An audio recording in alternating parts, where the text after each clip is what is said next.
સંદીપસિંહ દેવેન્દ્રસિંહ ઝાલા, વર્તમાનમાં અખિલ ભારતીય વિદ્યાર્થી પરિષદમાં રાજકોટ વિભાગ સંયોજકની જવાબદારી। સૌપ્રથમ તો આવડી બહોળી સંખ્યામાં પધારેલ તમામ મીડિયા મિત્રોનો એબીવીપી વતી આપનો ખૂબ ખૂબ આભાર।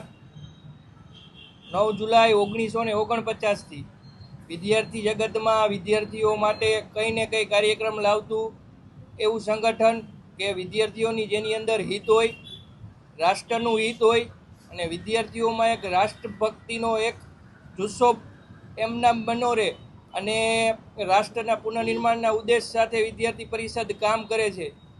અને નવનિર્માણ આંદોલન તો કે નવનિર્માણ આંદોલન રહ્યું એનું આપને ખ્યાલ જ હશે કે એને 50 વર્ષ પૂર્ણ થાય છે।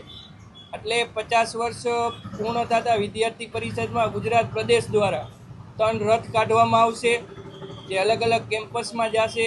એમાંથી એક રથ મોરબીમાંથી, એક કર્ણાવતી અને એક સુરતથી 3 રથ નીકળશે, અલગ અલગ કેમ્પસમાં જશે અને એક નવનિર્માણનો સંઘર્ષ કે ત્યારની વર્તમાન સરકાર દ્વારા જે ભ્રષ્ટાચાર વધ્યો હતો, અલગ અલગ વિદ્યાર્થીઓના પ્રશ્ન હતા, જેની શરૂઆત મોરબીની એલી કોલેજમાંથી એક જમવાના મેસના વિષયને લઈને આખું આંદોલનની શરૂઆત થઈ હતી।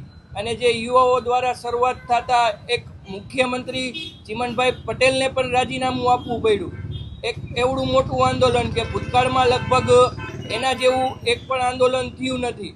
તો એના માટે વિદ્યાર્થી પરિષદ દ્વારા એક અલગ અલગ કેમ્પસમાં જઈ ત્યાંના વિદ્યાર્થીઓ સાથે મળી વિદ્યાર્થીઓને એક આખું નવનિર્માણનો વિષય ધ્યાનમાં આવે એ રીતના કાર્યક્રમ કરી છે।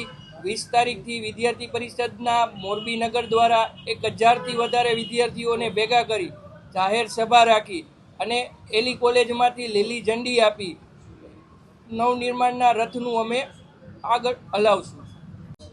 નવનિર્માણની અમારી થીમ આખી રથની એક આખો રથ તૈયાર થશે, એમાં નવનિર્માણના બેનર સાથે અને વિદ્યાર્થી પરિષદની અલગ અલગ ઝંડીઓ સાથે એક આખી થીમ તૈયાર કરવામાં આવશે। અને બીજી વસ્તુ કે જે નવનિર્માણમાં ભાગ લેનાર લોકો છે તો તેવા લોકોનો અમે સંપર્ક કરી તેમને મળ્યા, તેનું એક વિદ્યાર્થી પરિષદના મંચ પરથી વક્તવ્ય થશે અને વિદ્યાર્થીઓને એક સાચી નવનિર્માણની માહિતી મળશે।